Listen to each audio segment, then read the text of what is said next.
भारत सरकार ने उसके प्रधानमंत्री के निर्देशन में वित्त मंत्री जी ने बजट जो प्रस्तुत किया है वो गांव गरीब किसान का बजट है, झोपड़ी में रहने वाले इंसान का बजट है, नारियों के सम्मान के लिए बजट है। ये कृषि और ऋषि प्रधान देश, ये किसानों का देश है सभापति जी।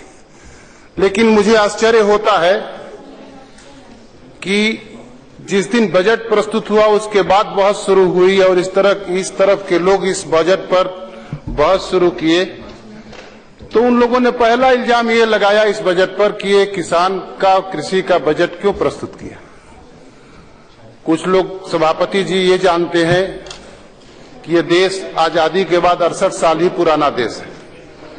ये देश केवल 68 साल पुराना देश नहीं है, ये देश हजारों साल पुराना देश है। हजारों साल का इतिहास इस देश का है, उज्जवल इतिहास है, आदर्श इतिहास है।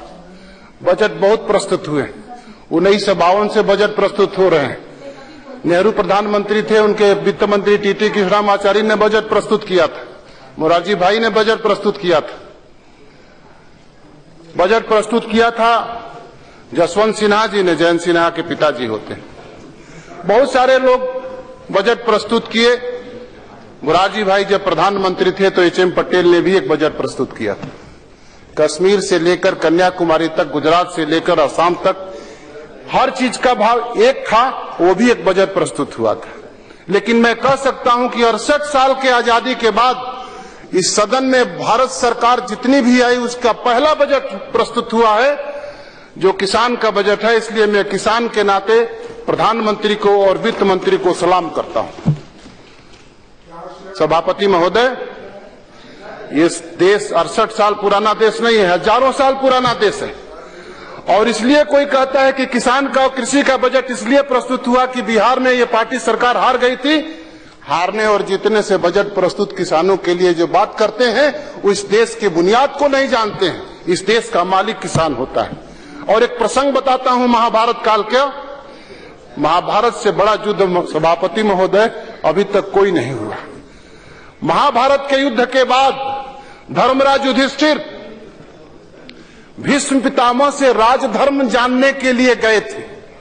सभापति महोदय, जब धर्मराज युधिष्ठिर अपने पांचों भाइयों को लेकर भीष्म के यहां गए, पूछे पितामह युद्ध तो समाप्त हो गया है, अब राजधर्म का निर्वाह कैसे होगा, ये हमें मार्गदर्शन करिए।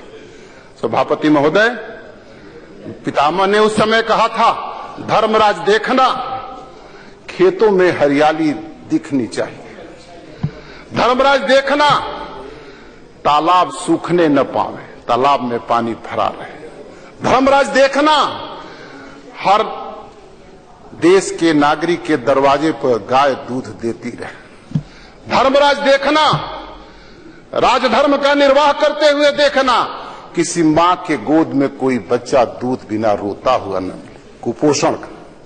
फिर भीष्म ने कहा था कि धर्मराज देखना, न्याय करना केवल न्याय करना ही नहीं, न्याय दिखना भी चाहिए, यह राजधर्म का काम है।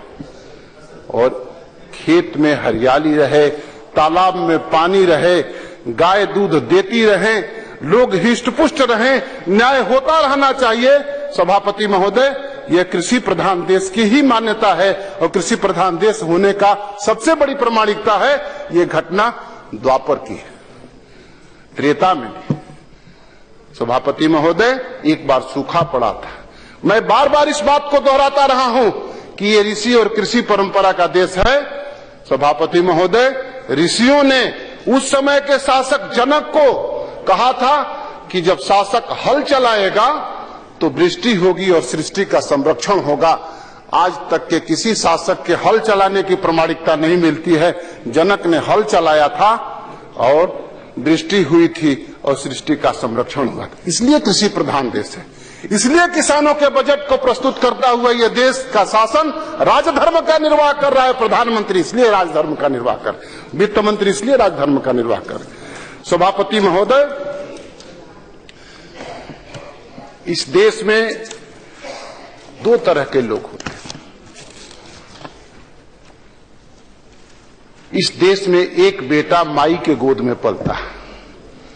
जयंत बाबू, एक बेटा माई के गोद में पलता है, एक बेटा दाई के गोद में पलता है। माई के गोद में पलने वाला बेटा किसान का बेटा है और दाई के गोद में पलने वाला बेटा बड़े लोगों का बेटा होता है। वो किसान की दर्द नहीं जानता, मां के ममता को नहीं जानता। हम लोग माई के गोद में पले हुए लोग हैं। इस देश का प्रधानमंत्री माई के गोद में पला हुआ व्यक्ति है। वो जानता है, इस देश के किसानों के दर्द को जानता है, इस देश के मां के ममता को जानता है, इस देश के गरीबों के कठिनाई को जानता है, इस देश के माताओं बहनों के सम्मान को जानता है। इसलिए बजट प्रस्तुत जो हुआ है किसानों के और कृषि के लिए, इससे बिहार का संबंध नहीं है। माई के गोद में पलने वाला बेटा कोई भी जब उस कुर्सी पर बैठेगा तो किसान के बजट को प्रस्तुत करेगा, किसान के हित में बात करेगा, कृषि के हित में बात करेगा। कभी दाई के गोद में पलने वाला बेटा किसान को नहीं। सभापति महोदय, मैं अपनी बात पूरा करूंगा और घंटी बजाने के पहले मेरी बात मैं अपने पार्टी के समय के साथ बोल रहा हूं, इसलिए मेरी प्रार्थना है कि मेरी बात पूरी सुनी जाए। सभापति महोदय, already 6 members have spoken. Already 6 members already spoken. मैंने पार्टी के समय पर बोल रहा हूं और पार्टी के समय के साथ बोल रहा हूं।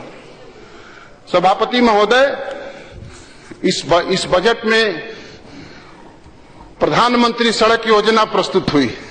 मैं किसान होने के नाते कह सकता हूं कि प्रधानमंत्री सड़क योजना में जो सड़कें बनेंगी वो गांव से सड़क दे खेत तक पहुंचने की सड़क बनेगी तो खेत का उत्पादन जरूर बढ़ेगा, इसलिए कि किसान का आवाजाही बढ़ जाएगा। इसलिए मैं इस प्रधानमंत्री सड़क योजना से बनने वाली सड़क का और उसमें दिए हुए धन का मैं स्वागत करता हूं। सभापति महोदय, प्रधानमंत्री सिंचाई योजना, प्रधानमंत्री सिंचाई योजना से इस देश के 49% खेतों की सिंचाई होगी। सभापति महोदय, जिस खेत की सिंचाई नहीं होती है, जो असिंचित खेत होता है, उसमें मुश्किल से किसान होने के नाते मैं कह सकता हूं एक फसल होती है। लेकिन सोलर सिंचाई योजना से जो सिंचाई होंगे खेत के, सभापति महोदय, उसमें खेती का 30% लागत कम हो जाएगा और खेत को, किसान को 30% का लाभ होगा। इसलिए मैं प्रधानमंत्री सिंचाई योजना के माध्यम से इस देश के 49% खेतों की सिंचाई का मैं स्वागत करता हूं और वित्त मंत्री को मैं सलाम करता हूं। सभापति महोदय, ये देश कृषि का देश है, ये देश ऋषि का देश है और कृषि इस देश के जीवन धारा है। यहां 4 दर्शन की रचना हुई। 4 दर्शन की रचना, सभापति महोदय, जयप्रकाश बाबू जानते हैं कौन रचना किया है? 4 दर्शन की रचना इस देश में कृषि का बेटा चरवाहों ने किया है। वो 4 दर्शन कौन है सभापति महोदय? मैं आपके सामने बताना चाहता हूं और इस संसद में उस बात की कभी चर्चा नहीं होगी। उस 4 दर्शन की रचना इस देश में देश के चरवाहों ने किया जो कृषि के बेटा होते हैं। गीता की रचना किसने किया? सभापति महोदय, गीता की रचना योगी राजा कृष्ण ने किया जो गाय का चरवाहा होता था। कुरान की रचना किसने किया? मोहम्मद साहब ने किया जो ऊंट का चरवाहा था। बाइबिल की रचना किसने किया? ईसा मसीह ने किया जो भेड़ का चरवाहा था। गुरु ग्रंथ साहब की रचना किसने किया? प्रथम गुरु ने किया सभापति महोदय, जो घुड़सवार होते हुए घोड़े का चरवाहा था। 4 चरवाहों के रचना पर जो यहां दर्शन मानने वाले इस देश में लोग हैं, जयप्रकाश बाबू आप बताओ फिर असहिष्णुता कहां इस देश में है? इसलिए सभापति महोदय, 4 चरवाहों के द्वारा रचना की गए दर्शन का जिस देश में चरवाहों ने रचना किया है, इसलिए ये देश किसान प्रधान देश है और इसलिए देश से कृषि प्रधान देश है। Thank you. सभापति महोदय, ये देश मर्यादा पुरुषोत्तम राम, योगी राजा कृष्ण और शंकर के समन्वय भाव से देश की रचना चलती है। राम की मर्यादा, योगी राजा कृष्ण की विवेक और शंकर का त्याग, ये तीनों मिलकर इस देश की रचना करते हैं। सभापति महोदय, मेरी बात को पूरा हो जाने दीजिए। 2 मिनट में मैं अपनी बात पूरा करता हूं। सभापति महोदय, हाँ अभी करते हैं। सभापति महोदय, इस देश में किसान आत्महत्या करता है। क्यों किसान आत्महत्या करता है? कब से करता है? 1991 में जब वहां नरसिंह राव बैठे थे और वहीं बैठने वाले डॉक्टर मनमोहन सिंह बैठे थे, जब आर्थिक उदारीकरण की नीतियां लागू हुई थी, तब से किसानों ने आत्महत्या शुरू किया। मैं स्वदेशी आंदोलन का कार्यकर्ता हूं, इस बात को प्रामाणिकता के साथ कह सकता हूं। किसान आत्महत्या क्यों करता है? कर्जा लेता है। किसान स्वाभिमानी होता है, कर्जा लेने वाला चुकता नहीं कर पाता है तो अपनी स्वाभिमान बचाने के लिए वो आत्महत्या कर लेता है।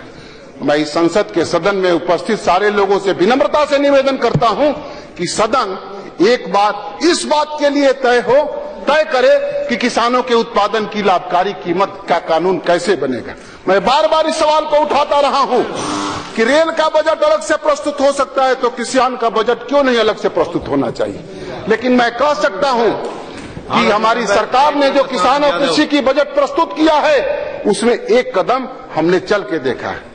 सभापति महोदय, जयप्रकाश जी 1 मिनट में यहाँ के मैं अपनी बात पूरी करता हूँ, सभापति महोदय, यहाँ के लोग कहते हैं कि मैं अपनी बात 1 मिनट में पूरी करता हूँ। इतना कोई समय बात कर रहा हूँ, वही कोई खराब बात तो कह नहीं रहा हूँ। सभापति महोदय 1 मिनट में बात पूरा करते हैं। सभापति महोदय, वहां बैठे हुए लोग कहते हैं कि ये सरकार काले से गोरा करती है। काले से गोरा करने वाले लोग 60 साल में काले से गोरा करना सीखे हैं। कौन लोग काले से गोरा करते हैं?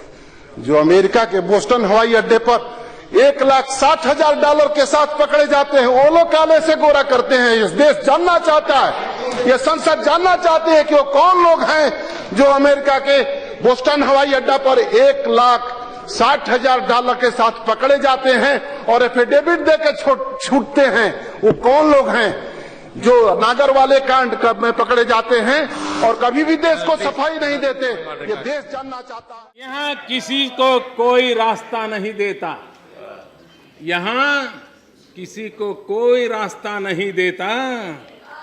मुझे गिरा के अगर तुम संभल सको तो चलो।